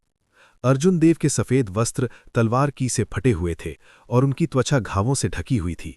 हालांकि सौभाग्य से वे घातक नहीं थे और घाव गहरे नहीं थे। अपने सामने खाली जगह को देखते हुए अर्जुन देव ने उदासी से कहा, मैं लंबे समय से तुम्हारा इंतजार कर रहा था। ड्रैगन हिसिंग, टाइगर दहाड़ता है। जब अर्जुन देव ने मुक्का मारा तो एक गगनभेदी अजगर की दहाड़ और एक बाघ की दहाड़ पहाड़ों और नदियों को चीर दी। इस समय क्राउचिंग टाइगर हिडन ड्रैगन ने जो मजबूत ऊर्जा जमा की थी वो 100 गुना बढ़ रही थी। बैंग! ठंडी हवा में छिपे सर्वेश को आश्चर्य हुआ कि अर्जुन देव ने उसकी स्थिति का पता कैसे लगाया। हालांकि उसने आगे बढ़ने में संकोच नहीं किया। तलवार और मुट्ठी से एक निडर ऊर्जा फट गई। जब वे दोनों आमने सामने भिड़ गए तो वे वास्तव में समान रूप से मेल खाते थे। दोनों में से कोई भी पीछे नहीं हटा। सर्वेश ने अपना बायां हाथ लहराया और हवा में तैरती दूसरी छोटी तलवार तेजी से घूमने लगी। अप्रत्याशित रूप से इसने कुछ ही पलों में एक और गहन विंड चॉप का गठन कर लिया। लानत है! अर्जुन देव ने मन ही मन शाप दिया। यह महत्वपूर्ण क्षण था जब उन दोनों ने ताकत में प्रतिस्पर्धा की। उसे उम्मीद नहीं थी कि सर्वेश उसका ध्यान विभाजित करने और एक और गहन विंड चॉप को निष्पादित करने में सक्षम होगा। बिना किसी विकल्प के छोड़ा हुआ अर्जुन देव केवल संघर्ष को तोड़ सकते थे और जल्दी से पीछे हट सकते थे। हालांकि तब तक बहुत देर हो चुकी थी। हालांकि प्रोफाउंड विंड चॉप में अपनी पिछली ताकत का केवल एक छोटा सा हिस्सा था, लेकिन इसके तेज और अचानक होने का फायदा था। ये पीछे हटते हुए अर्जुन देव में क्रैश हो गया। Bang bang bang! भले ही अर्जुन देव के पास एक मजबूत भौतिक शरीर था, फिर भी वो वापस खटखटाया गया था। उसने हवा में एक मॉब खून की उल्टी की और उसका रंग पीला पड़ गया। सर्वेश ने अर्जुन देव की ओर देखा, जो टूटी हुई पतंग की तरह गिरने के कगार पर खड़ा था। सर्वेश ने अपना हाथ बढ़ाया और अपनी दूसरी छोटी तलवार वापस बुला ली। वो बुदबुदाया, एक मजबूत भौतिक शरीर और बढ़ता हुआ वाइटल की। हालांकि आपकी करीबी युद्ध तकनीकें बहुत लंगड़ी हैं। यदि आपके पास बस इतना ही है तो आप पहले ही मर सकते हैं। अंत में उनकी करीबी युद्ध तकनीकों की अभी भी कमी थी। अर्जुन देव हवा में फूट फूट कर मुस्कुराया। हालांकि ये कोई बड़ी बात नहीं थी। अर्जुन देव ने आखिरकार पिछले कुछ दिनों की गहन लड़ाइयों में अपनी करीबी युद्ध तकनीकों के लिए एक ठोस आधार स्थापित कर लिया था। भविष्य में उसे बस एक उच्च रैंक वाली करीबी मार्शल तकनीक प्राप्त करनी थी। उनकी करीबी युद्ध क्षमता में गुणात्मक परिवर्तन आता। अर्जुन देव ने अपने मुंह के किनारे से खून पोंछा और हाथ लहराया। यूनिवर्स रिंग से उनके दाहिने हाथ में लूनर शैडो कृपाण दिखाई दिया। अर्जुन देव के चेहरे पर एक मुस्कान दिखाई दी जब वो बुदबुदाया, अंत में मैं इस लड़ाई को समाप्त करने के लिए केवल अपने हाथ में कृपाण का उपयोग कर सकता हूं। हूची! अर्जुन देव हवा में तैर गया और जमीन पर मजबूती से गिर गया। अंधेरी रात में उन्होंने लूनर शैडो कृपाण को पकड़ लिया और धीरे धीरे अपने सफेद वस्त्र में सर्वेश की ओर चला। वो एक वास्तविक ब्लेड्समैन है। ऐसा लगता है कि अफवाहें सच हैं। कितना आश्चर्य है, वो केवल कुछ दिन पहले अपनी करीबी युद्ध तकनीकों का अभ्यास करने के लिए लड़ाई का उपयोग कर रहा था। क्या इसका मतलब यह है कि उसकी असली ताकत एक ब्लेड्समैन के रूप में है? दर्शक में कई लोग आश्चर्य से खड़े हो गए जब उन्होंने चंद्रमा छाया कृपाण को पकड़े हुए सफेद वस्त्र वाले युवक को फिर से खड़ा देखा। ये कल्पना करना कठिन था कि रैंक 1 कुश्ती रिंग में अर्जुन देव ने लगातार 99 जीत हासिल करने के लिए उस पहलू का उपयोग किया जिसमें वे अच्छे नहीं थे। भले ही अर्जुन देव आज हार जाएं, लेकिन सफेद वस्त्र वाले ब्लेड्समैन के रूप में उनका नाम भविष्य में पूरे दक्षिणी द्वीपों में फैल जाएगा। एक ब्लेड्समैन जिसने केवल अपनी करीबी युद्ध तकनीकों का उपयोग किया, उसने लगातार 99 जीत की एक लकीर प्राप्त की। एक निश्चित दृष्टिकोण से यह पहले से ही एक चमत्कार था। सर्वेश ने थोड़ी भौवें चढ़ाईं। उसे उम्मीद नहीं थी कि अर्जुन देव का भौतिक शरीर इतना मजबूत होगा। एक छोटे गहन विंड चॉप को सहन करने के बाद भी उसके पास इतनी मजबूत आभा थी। इससे भी अधिक अप्रत्याशित बात यह थी कि अर्जुन देव एक ब्लेड्समैन था। उसकी करीबी युद्ध तकनीकें और भौतिक शरीर सिर्फ उसकी ताकत का समर्थन करने के लिए था। अर्जुन देव रुक गए और उन्होंने अपने सामने रहस्यमयी नकाबपोश लड़की को देखा। उन्होंने कहा, किंगयून पीक के 9 रहस्य बाहरी लोगों को कभी नहीं सिखाए जाते। आप वास्तव में कौन हैं? सर्वेश ने उदासीनता से कहा, मुझे नहीं पता कि आप किस बारे में बात कर रहे हैं। आपको बस इतना जानने की जरूरत है कि मैं वो हूं जिसने तुम्हें हराया है। सर्वेश ने बोलना ठीक ही बंद किया कि उसकी आकृति चमक उठी और एक ठंडी हवा चली। सर्वेश के शरीर पर मारने की कीट तुरंत गायब हो गई और वो धीरे धीरे ठंडी हवा में छिप गया। क्लियर विंड चॉप, मुझे भी पता है। रोमिंग ड्रैगन के 9 परिवर्तन। अर्जुन देव की आकृति चमक उठी और वो तुरंत 9 में विभाजित हो गया। एक ही समय में कुश्ती रिंग में 9 ठंडी हवाएं दिखाई दी। अर्जुन देव की मारने की भी बिना किसी निशान के गायब हो गई। ठंडी हवा में छिपे सर्वेश के हाव भाव तुरंत बदल गए। आखिरकार वो समझ गई कि अर्जुन देव उसे कैसे ढूंढ सकता है। पता चला कि वो क्लियर विंड चॉप भी जानता था। इसके अलावा उन्होंने इसे अपने क्लोनिंग तकनीक के साथ मिला दिया था। उनकी उपलब्धियां उससे बहुत कम नहीं थीं। 9 आकृतियां एक ही समय में हवा में एक निश्चित स्थान की ओर बढ़ रही थीं। बूम! अचानक आकाश में गड़गड़ाहट की 9 तालियां गूंजी। ये 9 क्लोन थे जो एक ही समय में अपनी कृपाण खींच रहे थे। सर्वेश ने खुद को उजागर किया। मुखौटे के नीचे उसकी अभिव्यक्ति स्पष्ट नहीं थी। उसने एक ही समय में अपनी दोनों तलवारें घुमाईं और उसकी तलवार की नोक पर एक अर्धचंद्राकार रक्त चंद्रमा दिखाई दिया। बैंग! क्लोन ब्लड मून से टकराए और तुरंत बिखर गए, गायब हो गए। अद्वितीय चंद्र छाया। अप्रत्याशित रूप से ये किंगयुन पीक की 9 गुप्त तकनीकों में से एक है। अर्जुन देव मंद मंद मुस्कुराया। वो क्लियर विंड चॉप की तुलना में इस पियरलेस लूनर शैडो से और भी अधिक परिचित था। शेष क्लोनों को मिलाने के बाद अर्जुन देव ने 2 कृपाण प्रहार किए। रात के आकाश में गड़गड़ाहट की स्थिति की कृपाण लाइट बहुत चमकदार थी। तोड़ो! जैसे ही 2 अर्धचंद्र विलीन होने वाले थे, वे एक जोरदार धमाके के साथ बिखर गए, जिससे वे पूर्ण चंद्रमा बनाने में असमर्थ थे। जब सर्वेश ने 2 अर्धचंद्र को बिखरे देखा तो मुखौटे के नीचे उसकी अभिव्यक्ति चकित रह गई। अप्रत्याशित रूप से इस अर्जुन देव ने अद्वितीय चंद्र छाया को इतनी अच्छी तरह से समझा। क्या ऐसा हो सकता है कि वो मेरे सभी मारने की तकनीकों को अपने हाथ के पिछले हिस्से की तरह जानता है? इससे कोई फर्क नहीं पड़ता। जब तक मैं करीब आता हूं, मैं जीत हासिल करने के लिए अपनी डबल स्वॉर्ड स्टाइल पर निर्भर रह सकता हूं। सर्वेश की नजर फिर से दृढ़ हो गई। उसकी आकृति चमक उठी और उसने फिर से अर्जुन देव पर हमला किया। डांग डांग डांग! अब जब अर्जुन देव के हाथ में कृपाण थी तो वो पहले जैसी ही गलती कैसे कर सकते थे और उसे करीब आने का मौका कैसे दे सकते थे? अर्जुन देव ने बिजली की रोशनी से टिमटिमाती कृपाणों की एक स्क्रीन भेजी। वो अपनी गति पर भरोसा करता था, जो सर्वेश की तुलना में कमजोर नहीं थी, और अपने प्रतिद्वंद्वी को 2 मीटर की दूरी पर रखने के लिए उसकी उत्कृष्ट कृपाण तकनीकों पर भरोसा करता था, जिससे उसे करीब आने से रोका जा सके। अर्जुन देव जो अपनी मुट्ठियों और पैरों और कृपाण का उपयोग करते थे, बस 2 अलग अलग लोग थे। सर्वेश जितना अधिक लड़ता था, वो उतनी ही भयभीत होती जाती थी। हालांकि अर्जुन देव की मुट्ठियां और पैर उन्हें मजबूत लगते थे, लेकिन वह सबसे अच्छे दर्जे के थे। करीबी मुकाबले में उन्होंने उसके लिए कोई खतरा पैदा नहीं किया। हालांकि जैसे ही अर्जुन देव ने कृपाण का विकल्प अपनाया, वो पूरी तरह से अलग व्यक्ति बन गए। उन्होंने अपनी कृपाण तकनीकों के चरणों के साथ सभी प्रकार की उत्कृष्ट कृपाण तकनीकों का उपयोग किया। वो इतने कुशल थे कि कोई उद्घाटन या कमजोरी नहीं थी। सर्वेश ने कितनी भी कोशिश कर ली, वो कृपाणों की उसकी स्क्रीन को तोड़ नहीं सकी। उसे 2 मीटर की दूरी पर रखा गया था। अर्जुन देव ने 1 इंच लंबा 1 इंच मजबूत के सार को अपनी सीमा तक लाया, जिससे वो अपनी छोटी तलवार का लाभ उठाने से बच गई। शिव शिव! 100 से ज्यादा मूव्स का आदान प्रदान करने के बाद भी सर्वेश अर्जुन देव के करीब नहीं पहुंच सके। उसकी आकृति चमक उठी और उसने उसी विधि का उपयोग किया जिसका उपयोग वो अर्जुन देव के करीब आने के लिए करती थी। जैसे ही सर्वेश ने अपनी कृपाण को ऊपर और नीचे घुमाया, उसने कई अप्रभेद्य आकृतियां बनाईं। हालांकि उनका असली फिगर छिपा रहा। अर्जुन देव ने मंद मंद मुस्कुराते हुए कहा, क्या एक ही चाल को 2 बार इस्तेमाल करने के बाद भी ये काम करेगा? अर्जुन देव के पैरों के नीचे एक बैंगनी रंग की रोशनी टिमटिमा रही थी और एक बैंगनी फूल की कली दिखाई दी।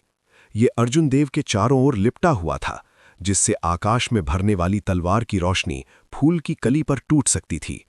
फूल की कली की आंखों का रंग गहरा हो गया। कहीं से भी और फूलों की पंखुड़ियां दिखाई दीं। अर्जुन देव जो फूल की कली में थे, ने जल्दी से अपने बाएं हाथ से हाथ की मुद्रा बना ली। वो कोई फूल खिलता है, अर्जुन देव चिल्लाया और फूल की कली तुरंत खिल गई। एक बढ़ती बिजली की विशेषता वाली ऊर्जा बाहर निकली और फूल की कली के आसपास की आकृतियों को बिखेर दिया। बैंगनी फूलों की पंखुड़ियां तुरंत रात के आकाश में कुश्ती के रिंग में नृत्य कर रही थीं। ये बहुत सुंदर लग रहा था। डांग! अर्जुन देव ने लापरवाही से अपने पीछे हाथ लहराया। फिर वो मुड़ा और अपनी कृपाण से सर्वेश को पीछे गिरा दिया, जिसने उस पर पीछे से हमला करने की कोशिश की। अर्जुन देव को ठंडी हवा में छिपे सर्वेश को और भी तेजी से महसूस हो सकता था। उसके लिए छिपने के लिए कोई जगह नहीं थी। ये मेरे लिए हमला करने का समय है। अर्जुन देव ने जमीन से धक्का दिया और हवा में उड़ गए। उन्होंने वुकुई शेक्स द हेवेंस मारा। एक पहाड़ जितना बड़ा वुकुई वृक्ष 1000 सैनिकों की ताकत से सर्वेश पर दबा रहा था। सर्वेश की 2 तलवारें तेजी से घूमती हैं और 2 गहन विंड चॉक्स का निर्माण करती हैं। उसने उन्हें एक में मिला दिया और जल्दी से हमले का स्वागत किया। बैंग! गड़गड़ाहट हुई। अर्जुन देव के दिव्य वुकुई वृक्ष ने तलवारों से उत्पन्न तूफान को चकनाचूर कर दिया। अर्जुन देव ने शौक की लहर को छेदा और पीछे हटते हुए सर्वेश का पीछा करते हुए तलवार लहराई। पंखुड़ियों के गिरने पर अर्जुन देव की गति फिर से बढ़ गई। एक पल में उसने पीछे हटते हुए सर्वेश को पकड़ लिया। डांग डांग डांग डांग! अर्जुन देव ने लगातार अपनी कृपाण लहराई। अर्जुन देव के रूप में बिजली की रोशनी टिमटिमा रही थी, जिससे वो लगातार पीछे हटने के लिए मजबूर हो गई। सर्वेश ने अपनी 2 तलवारें लहराईं, हालांकि वो अपने दिल में बहुत उदास महसूस कर रही थीं। उनकी हत्या की चालें clear wind chop, peerless lunar shadow और प्रोफाउंड विंड चॉप उनसे बहुत परिचित लग रही थीं। उन्होंने उसके लिए कोई खतरा पैदा नहीं किया, यहां तक कि उसके बारे में बहुत कम जोखिम था। ये ऐसा था जैसे ब्लेड्समैन के रूप में अपनी पहचान हासिल करने के बाद अर्जुन देव ने उसे पूरी तरह से दबा दिया। Boom boom boom! हर बार जब अर्जुन देव अपनी कृपाण घुमाते थे तो बिजली लगातार गरजती थी।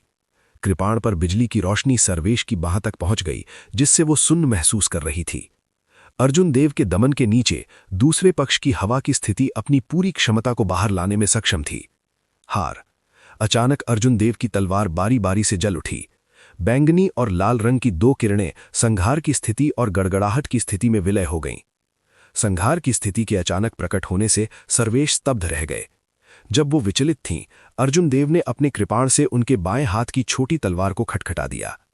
आगे बढ़ते हुए उन्होंने अपनी कृपाण से सर्वेश के दाहिने हाथ की दूसरी छोटी तलवार को खटखटा दिया। अर्जुन देव जल्दी से बच गए। जैसे ही उनका प्रतिद्वंद्वी पीछे हटा, उन्होंने अपनी कृपाण सर्वेश की गर्दन पर रख दी। तुम हार गए। क्या वो हार गए थे?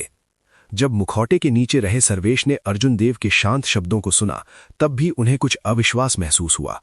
हालांकि जब उन्होंने अपनी गर्दन पर टिमटिमाती बिजली की कृपाण देखी, तो उनके पास इस वास्तविकता को स्वीकार करने के अलावा कोई विकल्प नहीं था। लानत है, अगर आप मेरी हत्या की चाल को इतनी अच्छी तरह से नहीं समझते तो मैं आपसे नहीं हारता।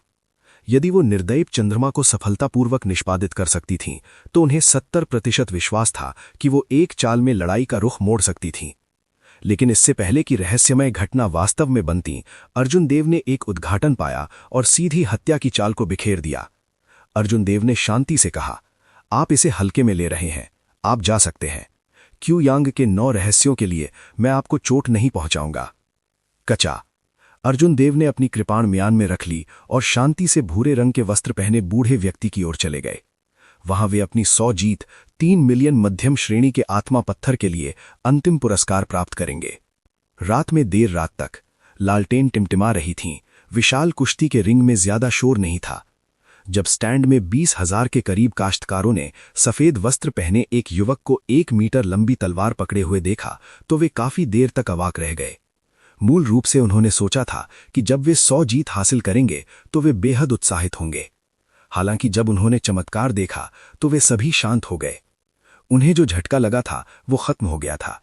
6 दिनों के कुश्ती के रिंग में इस युवक ने भीड़ को काफी झटका दिया था। अब वे केवल अपने आप से आहें भर सकते थे। युवा का युग वास्तव में आ गया था। ये युवक 20 वर्ष से अधिक नहीं लगता है। ऐसी ताकत और मानसिक स्थिति ये हमें शर्मिंदा करती है। एक मार्शल किंग बूढ़े आदमी ने धीरे से आह भरी। उसका स्वर कुछ उदास था। सभी काश्तकारों में खुद को बेहतर बनाने की इच्छा थी। वे शिखर तक पहुंचना चाहते थे। जब वे छोटे थे तो प्रसिद्ध होने और दुनिया को हिलाने का सपना किसने नहीं देखा था। उनके पूर्वजों की कहानियां पीढ़ी दर पीढ़ी चली आ रही थीं। जब वे छोटे थे तो किसके मन में ऐसी कल्पना ही नहीं थी। उन्होंने मार्शल दांव में प्रवेश क्यों किया? दूसरों से श्रेष्ठ होने के अलावा शायद ये उनके सपनों को खोजने के लिए था। हालांकि जैसे जैसे वे बड़े होते गए, उन्होंने अपने सपनों को छोड़ दिया।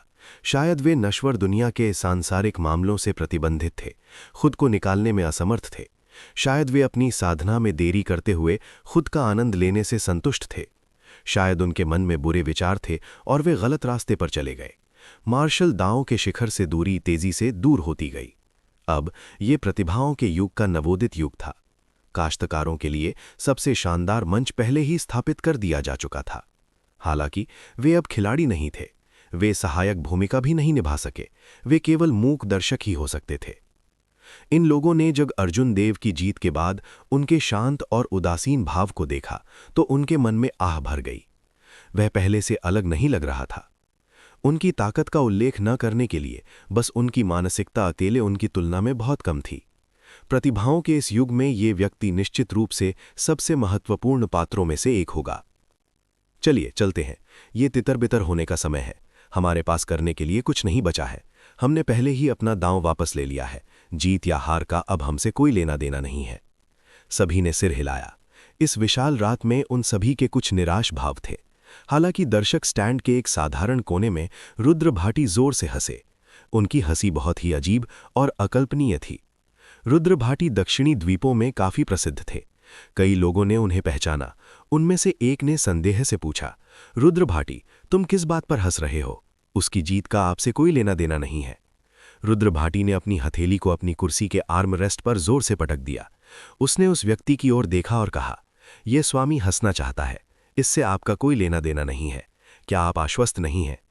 पागल, उस व्यक्ति ने अपने दिल में शाप दिया। उन्होंने रुद्र भाटी को नजरअंदाज किया और अखाड़े से बाहर चले गए। रुद्र भाटी ने जब अर्जुन देव को अखाड़े में देखा तो वह खड़े हो गए। वह अपनी हंसी नहीं रोक सका। अगर कोई ध्यान से देखेगा तो पता चलेगा कि रुद्र भाटी की विशाल कुल्हाड़ी, जो कभी उनका साथ नहीं छोड़ती थी, कहीं नहीं दिख रही थी। उसकी उंगलियां खाली थीं, एक भी स्थानिक वलय नहीं था। उसके पैर और भी अतिरंजित थे, उसने जूते भी नहीं पहने थे। थोड़ी देर बाद रुद्र भाटी ने हंसना बंद कर दिया। जब उसे अपने बट में दर्द महसूस हुआ तो उसने कहा, तुमने इस स्वामी के बट को व्यर्थ में नहीं लात मारा, ये इसके लायक था। अर्जुन देव द्वारा उन्हें बाहर निकालने के बाद रुद्र भाटी ने एक रात के लिए आराम किया। फिर उसने एक पागल निर्णय लिया। उन्होंने न केवल अपने मीडियल ग्रेड सीक्रेट ट्रेजर को गिरवी रखा, बल्कि उन्होंने सीक्रेट ट्रेजर को भी गिरवी रखा जो अर्जुन देव और heaven rank body tempering secret manual से प्राप्त किया था। उन्होंने कुछ प्राकृतिक खजाने को भी गिरवी रखा जो उन्होंने पिछले कुछ दशकों में एकत्र किए थे। अपनी संपत्ति सहित उनके पास कुल 6 lakh medial grade spirit stones थे। ये पर्याप्त नहीं था। फिर वे अपने कुछ करीबी दोस्तों के पास गए और उनसे उधार लिया। आखिरकार वे कुल मिलाकर 10 lakh medial grade spirit stones इकट्ठा करने में कामयाब रहे और उन सभी को अर्जुन देव पर दांव पर लगा दिया। जब ऑल विक्ट्री मेडल सक्रिय हो गया और सभी ने दाव लगाना शुरू किया तो रुद्र भाटी ने बिल्कुल भी संकोच नहीं किया। उन्होंने निर्णायक रूप से दाव लगाना जारी रखा। अपने अंतर्ज्ञान के आधार पर रुद्र भाटी को यकीन था कि अर्जुन देव बहुत भाग्यशाली व्यक्ति थे। वह हारेगा नहीं। वास्तव में उन्होंने सही दाव लगाया था। अब अर्जुन देव ने 100 जीत हासिल कर ली थी। अगर कोई पूछे कि सबसे बड़ा विजेता कौन था तो वह निश्चित रूप से रुद्र भाटी होंगे। 32 गुना गुणक के साथ 1 million medial grade stones 32 million हो गए। हालांकि अर्जुन देव ने खुद को हड्डी तक काम किया, लेकिन उनकी लगातार सभी जीत का कुल इनाम केवल 4 मिलियन मीडियल ग्रेड स्टोन्स था। ये रुद्र भाटी का एक अंश भी नहीं था। मुझे पहले लो प्रोफाइल रखना होगा। मुझे दूसरों को नहीं बताना होगा कि मैंने ये 30 मिलियन मीडियल ग्रेड स्टोन्स लिए हैं, रुद्र भाटी ने सिर हिलाते हुए खुद से कहा। रुद्र भाटी ने सिर हिलाया और खुद से बड़बड़ाया। फिर वह नंगे पैर भीड़ का पीछा करता रहा, हंसने की पूरी कोशिश नहीं करता। इससे रुद्र भाटी के हाव भाव बेहद अजीब लग रहे थे। उसका मूल रूप से भद्दा चेहरा और भी विवादित हो गया। हर कोई मदद करने से रह नहीं सका। कुछ लोग खुशी मनाए तो कुछ लोग दुखी थे। इस ऊंचे टावर में युवराज चैतन्य ने जब सर्वेश को जाते देखा तो उसकी सारी उम्मीदें धूल में मिल गईं। ऐसा लग रहा था जैसे उसकी उम्र 10 साल कम हो गई हो। युवराज चैतन्य को पता था कि उनके पास कुछ भी नहीं बचा है। उनके पास अब कोई शक्ति और स्थिति नहीं थी। इससे भी महत्वपूर्ण बात यह थी कि उन्हें अब मार्शल मोनार्क के बढ़ने की कोई उम्मीद नहीं थी। प्राचीन उजाड़ भूमि में विभिन्न द्वीपों के सभी कुश्ती शहर उजाड़ शहर के कुश्ती शहर के अधिकार क्षेत्र में थे। इतना बड़ा नुकसान करने के बाद युवराज चैतन्य निश्चित रूप से अपना शहर सीट पद खो देंगे। उजाड़ शहर के कुश्ती शहर के पीछे का मास्टर कौन था? युवराज चैतन्य इस बारे में बहुत स्पष्ट थे। अगर वे पैसे लेकर भाग गए तो दुनिया के छोर पर भी उनके छिपने के लिए कोई जगह नहीं थी। युवराज चैतन्य की निगाहें सर्वेश और अर्जुन देव के बीच आगे पीछे घूमती रहीं।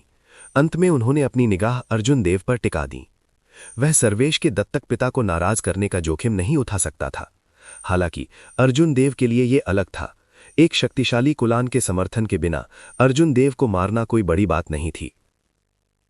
जब से तुमने मुझे सब कुछ खो दिया है, मैं तुम्हें आसान समय नहीं जीने दूंगा। जो लोग मेरा विरोध करेंगे, युवराज चैतन्य का अंत अच्छा नहीं होगा। युवराज चैतन्य की निगाहें कंडी हो गईं जब उन्होंने मन ही मन सोचा। उन्हें इस बात से नफरत थी कि वह अब नीचे नहीं जा सकते और व्यक्तिगत रूप से अर्जुन देव की जिंदा खाल उतार सकते। हालांकि अर्जुन देव पहले ही चयन के पहले दौर को पास कर चुके थे। अगर उसने उसे अभी मार डाला तो ये श्रृंखला संघ के चेहरे पर एक तमाचा होगा। इसके अलावा युवराज चैतन्य सबसे अधिक संदिग्ध थे। यदि वह कोई सुराग छोड़ता है तो श्रृंखला संघ उससे एक उदाहरण बनाएगा। वह केवल एक अवसर की प्रतीक्षा कर सकता था। ये हैं आपके 3 मिलियन मीडियल ग्रेड स्टोन्स, उन्हें गिने। भूरे रंग के वस्त्र पहने बूढ़े व्यक्ति ने अर्जुन देव को विजयी होते हुए देखा। अर्जुन देव ने उन्हें अपनी स्पिरिचुअल बुद्धि से स्कैन किया। जब उन्होंने सत्यापित किया कि कोई गड़बड़ी नहीं है तो उन्होंने मीडियल ग्रेड स्टोन्स के बक्से को अपनी यूनिवर्स रिंग में रखा। दर्शक स्टैंड में सभी उत्कृष्ट प्रतिभाएं ईर्ष्यालु भाव प्रकट कर रही थीं। 3 मिलियन अवसत ग्रेड स्टोन्स, यहां तक कि एक नियमित मार्शल सम्राट के लिए भी इतनी बड़ी रकम निकालना मुश्किल होगा। इन उत्कृष्ट प्रतिभाओं के लिए भले ही उनके पास एक बड़े संप्रदाय का समर्थन था और उनके पास औषधि गोलियों, गुप्त मैनुअल या खेती की तकनीकों की कमी नहीं थी, वे इतने सारे मीडियल ग्रेड स्पिरिट स्टोन्स प्राप्त करने में सक्षम नहीं होंगे। प्रशांत आगे बढ़ गया और अर्जुन देव को देखकर मुस्कुराया। उन्होंने कहा, बधाई हो भाई अर्जुन, लगातार 100 जीत और 3 million medial grade spirit stones. आधे सप्ताह से भी कम समय में आपका नाम पूरे दक्षिणी द्वीपों में फैल जाएगा। अर्जुन देव ने मंद मंद मुस्कुराते हुए कहा, यह सिर्फ एक खोखली प्रतिष्ठा है, ये तो बस शुरुआत है। अगर मैं प्राचीन उजाड़ टावर में प्रवेश करने के लिए 20 स्थान प्राप्त नहीं कर सकता तो सब कुछ व्यर्थ हो जाएगा। दरअसल प्राचीन उजाड़ टावर काश्तकारों के लिए बहुत महत्वपूर्ण था। ये कुछ ऐसा नहीं था जिसकी तुलना स्पिरिट स्टोन्स से की जा सके। ये चयन का केवल पहला दौर था। कोई फर्क नहीं पड़ता कि उसके परिणाम कितने उत्कृष्ट थे। अगर वो 20 स्थानों में से एक भी प्राप्त नहीं कर सका तो ये अर्थहीन होगा। शालिनी मेघ ने धीरे से कहा, यह अच्छा है कि आप समझते हैं। आखिरकार कुश्ती की अंगड़ी में लड़ना सिर्फ नियमित काश्तकारों के साथ वार का आदान प्रदान करना है। अखाड़े की लड़ाई में आपको प्रतिभा, योग्यता, खेती की तकनीक, मार्शल तकनीक, गुप्त खजाने और युद्ध के अनुभव वाले लोगों के खिलाफ लड़ना होगा जो आपसे कमतर हैं। दोनों का स्वभाव बिल्कुल अलग है। इसके अलावा कुछ लोग ऐसे भी हो सकते हैं जिन्होंने अपने तुरुप के पत्ते छिपाने के लिए लगातार जीत हासिल कर ली हो। आप इन लोगों को कम नहीं आंक सकते। अर्जुन देव ने शालिनी मेघ की ओर देखा और मुस्कुराया। आपकी तरह?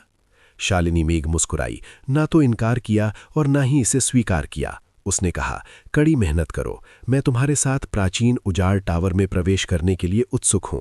मैं पहले अपनी छुट्टी लूंगा। दोनों के जाने के बाद शर्मिला और रूपाली देव वहां से चली गईं। रूपाली देव ने केवल लगातार 50 जीत हासिल की थीं और चयन के पहले दौर में ही बाहर हो गई थीं। रूपाली देव निराश नहीं लग रही थीं। फसल हासिल करने के लिए कुश्ती की अंगड़ी में जीतने की जरूरत नहीं थी। कई लड़ाइयों के बाद उसके युद्ध के अनुभव में काफी सुधार हुआ था। रूपाली देव के लिए भी यही फसल थी। शर्मिला ने सबसे पहले अर्जुन देव को बधाई दी, फिर उसने उसे याद दिलाया, अगले कुछ दिनों के लिए सावधान रहें। मैंने देखा कि कुछ लोग आपको शत्रुतापूर्ण निगाहों से देख रहे हैं। धन्यवाद, मैं इस पर ध्यान दूंगा। अर्जुन देव समझ गए कि उनका क्या मतलब था। 3 million medial grade spirit stones कई लोगों के लिए जोखिम उठाने के लिए पर्याप्त थे। 3 दिन बाद 60 जीत हासिल करने वाले सभी काश्तकारों को एक नोटिस मिला। वे एक बार फिर से दिनेश बंसल के आवास पर एकत्र हुए। हॉल में मूल रूप से 200 लोग थे, अब केवल 60 लोग बचे थे। पहले दौर में 2/3 लोगों को खत्म कर दिया गया। जो लोग समाप्त हो गए थे, जरूरी नहीं था कि कमजोर हों। भले ही उन्हें एक अलग जगह पर रखा गया हो, तब भी वे एक उज्ज्वल भविष्य के साथ उत्कृष्ट प्रतिभा होंगे। हालांकि इस युग में हमेशा कोई न कोई मजबूत से अधिक मजबूत होगा। यदि भविष्य में उनका कोई आकस्मिक सामना नहीं होता तो ये लोग केवल 2ym दर्जे के जीनियस के रूप में समाप्त होते। हॉल में 60 उत्कृष्ट प्रतिभाएं दिनेश बंसल के आगमन का इंतजार कर रही थीं। उन्होंने धीमी आवाज में एक दूसरे से बातचीत की। अगला पड़ाव प्रसिद्ध उजाड़ शहर था। ये देवलोक महाद्वीप के 2 महान शहरों में से एक था। वो शहर जो 4 महान साम्राज्यों को जोड़ता था। 10,000 साल पहले उस राजवंश ने पूरे महाद्वीप का नाम भी रख दिया था। अब भी वो नाम नहीं बदला था। कई लोग अर्जुन देव की तरह थे। वे पहले कभी उजाड़ शहर नहीं गए थे। वे इस रहस्यमय शहर के बारे में बहुत उत्सुक थे। Dong Dong Dong. Dinesh Bansal ने अपने 4 सहायकों को पिछले दरवाजे से अंदर लिया। फिर उसने अपनी निगाहें सभी के चेहरों पर घुमाईं। दिनेश बंसल की नज़र 2 सेकंड के लिए अर्जुन देव के चेहरे पर टिकी रही। फिर उसने दूर देखने से पहले ठंड से सूंखा। मूल रूप से दिनेश बंसल को लगता था कि युवराज चैतन्य की मदद से अर्जुन देव पहले दौर में ही बाहर हो जाएंगे। वो सभी को बता देते कि जो कोई भी दिनेश बंसल को नाराज करता है उसके पास अच्छा समय नहीं होगा। हालांकि कौन जानता, न केवल अर्जुन देव बाहर नहीं हुए बल्कि उन्होंने चमत्कारिक रूप से लगातार 100 जीत भी हासिल की। उन्होंने स्वर्गीय विनाश संघ के ऊपरी शरण का ध्यान भी आकर्षित किया। जब अर्जुन देव ने दिनेश बंसल की निगाहों को महसूस किया तो वो भावहीन रह गए और उन्हें नज़रअंदाज कर दिया। युवराज चैतन्य का अर्जुन देव के लिए कठिन कार्य निश्चित रूप से इसी व्यक्ति से संबंधित था। दिनेश बंसल ने अपने विचारों को इकट्ठा किया और उदासीनता से कहा, अब मैं और बकवास नहीं बोलूंगा। पहले उजाड़ शहर मेरे पीछे आओ। हमारे आने के बाद कोई आपको चयन के दूसरे दौर की शुरुआत के बारे में सूचित करेगा। मेरे पीछे आओ। बाहर जाने के बाद दिनेश बंसल ने अपने 4 प्रतिनिधियों का नेतृत्व किया और आकाश में उड़ गए। सभी लोग तेजी से उनके पीछे चल दिए। दिनेश बंसल और अन्य लोगों ने अपनी गति नहीं बढ़ाई। यदि वे पूरी गति से यात्रा करते तो आधे कदम वाले मार्शल सम्राट के रूप में उनकी क्षमता को देखते हुए वे उन्हें पल में हिला सकते थे। हू हवा उनके पास से गुजर गई। दुनिया भर की उत्कृष्ट प्रतिभाएं हवा में उड़ती रहीं। हालांकि मार्शल किंग्स हवा में उड़ सकते हैं, लेकिन हवा में रहने से बहुत अधिक सार की खपत होती है। अधिकांश मार्शल किंग्स तब तक उड़ान नहीं भरेंगे जब तक कि कुछ खास ना हो। ऐसा इसलिए था क्योंकि लंबे समय तक चाहे उनके पास कितना भी सार क्यों ना हो, वे नाली का सामना नहीं कर सकते थे। जब कोई मार्शल सम्राट बन जाता है तभी वो वास्तव में हवा में उड़ना सीख सकता है। उस समय किसी को लंबे समय तक उड़ने के लिए केवल थोड़ी सी मात्रा में सार की आवश्यकता होगी। 4 घंटे के बाद समूह पहले ही लॉन्ग यांग आइलैंड से लंबी दूरी तक उड़ चुका था। पीछे चल रहे कई काश्तकारों को थकावट महसूस होने लगी थी। उन्होंने एसेंस को ठीक करने के लिए जल्दी से औषधीय गोलियां निकालीं और उन्हें निगल लिया। अन्यथा यदि वे टिक नहीं सके और नीचे गिर गए तो ये शर्मनाक होगा। अर्जुन देव ने गुरुत्व मंत्र का अनुपालन किया और बिना किसी जल्दबाजी के पीछे चल दिया। वो सहज लग रहा था। ये तथ्य कि गुरुत्व मंत्र में बहुत कम ऊर्जा की खपत होती है यहाँ स्पष्ट था। 1 और घंटे तक उड़ने के बाद एक काला युद्धपथ सभी की आंखों के सामने आ गया। ये युद्धपथ 200 मीटर से अधिक लंबा और दर्जनों मीटर चौड़ा था। जहाज के किनारे पर एक काला झंडा था जो हवा में लहरा रहा था और तेज आवाज कर रहा था। कुछ बूढ़े डेक पर खड़े थे जो अर्जुन देव के समूह को दिलचस्पी से देख रहे थे। हम आ गए हैं, चलो ऊपर चलते हैं। दिनेश बंसल ने लीड किया और डेक पर छलांग लगा दी। विभिन्न उत्कृष्ट प्रतिभाओं ने राहत की सांस ली। भाग्यवश वे सीधे उजाड़ शहर के लिए नहीं उड़ रहे थे, अन्यथा वे खुद को मौत के घाट उतार लेते। उन्होंने जल्दी से पीछा किया। ओल्ड मैन ली, तुम थोड़े धीमे हो। मैं पहले ही 1 घंटे तक इंतजार कर चुका हूं। आपके समूह में से किसने 100 जीत हासिल की? मुझे देखने के लिए उसे बुलाओ। एक गहन साधना और असाधारण आभा वाले एक बूढ़े व्यक्ति ने समूह को आकार देने के बाद दिनेश बंसल से उत्सुकता से पूछा। दिनेश बंसल ने अनिच्छा से कहा, अर्जुन देव, थोड़ी देर के लिए बाहर आओ। ये ओल्ड लियू है जो चयन के दूसरे दौर के न्यायाधीशों में से एक है। अर्जुन देव ने भीड़ के ऊपर से छलांग लगाई और मुट्ठी बांधकर सलामी दी। अर्जुन देव ने सीनियर लियू को नमस्कार किया। जैसे ही अर्जुन देव ने बात की, उन्होंने अपने सामने बूढ़े व्यक्ति को आकार दिया। दिनेश बंसल की तरह ये शख्स भी हाफ स्टेप मार्शल मोनार्क था। हालांकि किसी कारण से इस बूढ़े व्यक्ति ने अर्जुन देव को ये एहसास दिला दिया कि वो दिनेश बंसल से ज्यादा मजबूत हैं। जब दर्शकों ने देखा कि अर्जुन देव चयन के दूसरे दौर शुरू होने से पहले ही मुख्य रेफरी से बात कर रहे थे तो वे ईर्ष्या के भाव प्रकट किए बिना नहीं रह सके। बूढ़े लियू ने सावधानी से अर्जुन देव को आकार दिया, फिर उसने एक आश्चर्यजनक अभिव्यक्ति प्रकट की। उन्होंने कहा, आप वास्तव में केवल एक अवर ग्रेड मार्शल किंग हैं। ये अविश्वसनीय है। ऐसा लगता है कि आप किसी संप्रदाय से संबंधित नहीं है ना? क्या आप ब्लड वुल्फ गैंग में शामिल होने में रुचि रखते हैं? हमारा ब्लड वुल्फ गैंग प्राचीन उजाड़ भूमि में एक शिखर गुट है। हम अन्य देशों के शिखर संप्रदायों से कमजोर नहीं है। अर्जुन देव को शर्मिंदगी महसूस हुई। वो पहले कभी इस प्रकार के प्रत्यक्ष व्यक्ति से नहीं मिला था। उसे अपनी पहली मुलाकात में संप्रदाय में शामिल होने के लिए आमंत्रित किया था। Blood wolf gang. जब अर्जुन देव पहली बार शर्मिला से मिले थे तो उन्होंने इसका पहले भी जिक्र किया था। उस समय blood wolf gang dark church के अवशेषों के साथ लड़ रहा था। अर्जुन देव को अभी तक नहीं पता था कि कोई नतीजा आया है या नहीं। ब्लड वुल्फ गैंग वास्तव में प्राचीन उजाड़ भूमि में बहुत मजबूत था। वे पवित्र अग्नि मनोर की तुलना में बहुत मजबूत थे। अगर अर्जुन देव ब्लड वुल्फ गैंग में शामिल हो जाते तो होली फायर मैनर के मानोर लॉर्ड ने भी कोई चाल चलती वे अर्जुन देव के साथ कुछ भी करने की हिम्मत नहीं करते। हालांकि अर्जुन देव का किसी अन्य संप्रदाय में शामिल होने का कोई इरादा नहीं था। यदि उसके पास ऐसे विचार होते तो कियारेन द्वीप पर हाउटियान संप्रदाय के सर्वोच्च बुजुर्ग के निमंत्रण को स्वीकार कर लेता। ब्लड वुल्फ गैंग जितना भी मजबूत क्यों न हो, फिर भी उनके और हाउटियान संप्रदाय के बीच एक बड़ा अंतर था। हालांकि दिनेश बंसल कुछ नर्वस महसूस कर रहे थे। यदि अर्जुन देव ब्लड वुल्फ गैंग में शामिल हो जाते तो प्राचीन उजाड़ भूमि में उनसे निपटना बहुत मुश्किल होता। अर्जुन देव ने विनम्रता से अस्वीकार कर दिया, मुझे क्षमा करें, इस जूनियर का अभी किसी संप्रदाय में शामिल होने का कोई इरादा नहीं है। ओल्ड लियू के दयालु इरादों के लिए बहुत धन्यवाद। बूढ़ी लियू ने मुस्कुराते हुए कहा, कोई जल्दी नहीं है, कोई जल्दी नहीं है, मैं आपके निर्णय लेने का इंतजार करूंगा। युद्धपोत जल्दी से उजाड़ शहर की ओर उड़ान भरी। ये भीड़ से कई गुना तेज था। अर्जुन देव डेक पर खड़े होकर बोरियत से अपने सामने के नज़ारों को देख रहे थे। हा, अर्जुन देव, आप वास्तव में उच्च मांग में हैं। जिस क्षण हम मिलते हैं वहां लोग आपको भर्ती करने के लिए लड़ रहे होते हैं। उनके पीछे से मधुर हंसी आई। जब अर्जुन देव ने अपना सिर पीछे घुमाया तो उन्होंने शर्मिला को चलते हुए देखा। शर्मिला का अनुसरण करने वाली रूपाली देव को 60 जीत नहीं मिली थी। वो केवल एक युद्धपोत या उड़ने वाले स्पिरिट बीस्ट को उजाड़ शहर में ले जा सकती थी। अर्जुन देव ने धीमे से मुस्कुराते हुए कहा, उस स्थिति में क्या आप मुझे शामिल होने के लिए 1000 तलवार मंडप का प्रतिनिधित्व करने के लिए यहां आई हैं? शर्मिला ने सीधे कहा, जरूर, जब तक आप तलवार सीखने के लिए बदलते हैं मैं तुरंत आपकी सिफारिश करूंगा। मैं गारंटी देता हूं कि आप आंतरिक संप्रदाय में एक मुख्य शिष्य होंगे। अर्जुन देव मंद मंद मुस्कुराए और कोई जवाब नहीं दिया। वो जानता था कि दूसरा पक्ष सिर्फ मजाक कर रहा था। ये मत सोचो कि मैं मजाक कर रहा हूं, मैं गंभीर हूं। जब तक आप तलवार सीखने के लिए बदलते हैं मैं तुरंत आपकी सिफारिश करूंगा। शर्मिला के गंभीर भाव देखकर अर्जुन देव ने धीमे से पूछा, क्यों? शर्मिला ने सिर हिलाया और कहा, मेरा मानना है कि ग्रेट किन नेशन छोड़ने के बाद आपको कुछ संप्रदायों से निमंत्रण मिला होगा। क्या आपने इसके बारे में सोचा है? क्यों? जब अर्जुन देव ने यह सुना तो वे थोड़े दंग रह गए। उन्होंने कहा, मैं निश्चित रूप से इसके बारे में सोचता हूं। मैं किसी संप्रदाय से संबंधित नहीं हूं।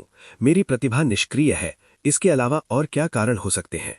बेशक, शर्मिला ने समझाया, सबसे महत्वपूर्ण कारण यह है कि अगली 5 राष्ट्र युवा प्रतियोगिता में यदि आप उच्च रैंकिंग प्राप्त कर सकते हैं तो आप भाग्य की एक अदृश्य राशि प्राप्त कर सकते हैं।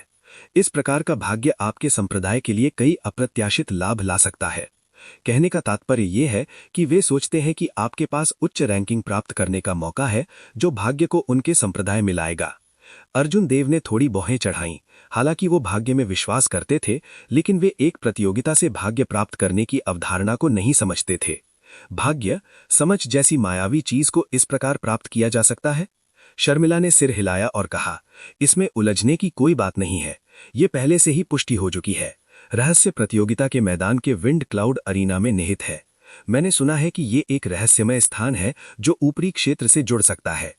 अर्जुन देव ने गहन विचार में प्रवेश किया। इसे देखते हुए मुझे 5 राष्ट्र युवा प्रतियोगिता में जाना होगा। एक निश्चित दृष्टिकोण से जो चीज एक साधक को सफल बनाती है वो प्रतिभा, योग्यता या समझ नहीं है। इसके बजाय ये मायावी और असीमित भाग्य है। काला युद्धपोत बादलों के बीच ध्वनि की गति से 4 गुना अधिक गति से उड़ने लगा। 4 घंटे के बाद एक शहर की सिलुएट सभी की आंखों के सामने दिखाई दी। ये पानी पर बना हुआ एक शहर था। ये असीमित रूप से विशाल और भव्य था। शहर की दीवारें लंबी और मोटी थीं, बहुत प्राचीन लग रही थीं। ये प्राचीन और भारी लग रहा था। हर 10 मीटर के ऊपर शहर की दीवारों पर 6 आदिम मॉडलीय ऊर्जा तोपें खड़ी की गई थीं। जब किसी ने ध्यान से गिना तो शहर की दीवारों पर कम से कम 3000 आदिम मॉडलीय ऊर्जा तोपें थीं जो 2000 मीटर से लंबी थीं।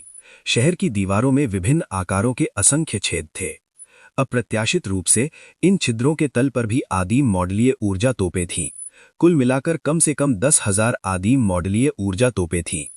एक साथ 10,000 आदिम मॉडलीय ऊर्जा तोपों की फायरिंग के साथ एक शिखर मार्शल सम्राट भी मौके पर गिर जाता। इसके बारे में सोचकर ही डर से कांप उठना चाहिए। सामने 18 शहर के द्वार खुले थे। असंख्य जहाज व्यवस्थित तरीके से मुख्य शहर के द्वारों में प्रवेश कर रहे थे और बाहर निकल रहे थे। शहर के फाटकों के सामने पानी पर सैनिकों की कतारें तैर रही थीं। वे ऐसे घूमते रहे जैसे वे समतल जमीन पर हों, शहर के फाटक पर व्यवस्था बनाए रखते हुए। काला युद्धपोत धीरे धीरे नीचे उतरा, लेकिन वो शहर की दीवार के ऊपर से नहीं उड़ सका।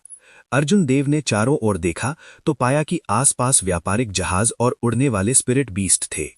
वे सब भी पानी की ओर नीचे उतरे। ऐसा लगता था कि इस उजाड़ शहर ने किसी भी युद्धपोत या स्पिरिट बीस्ट को अपने ऊपर से उड़ने की अनुमति नहीं दी।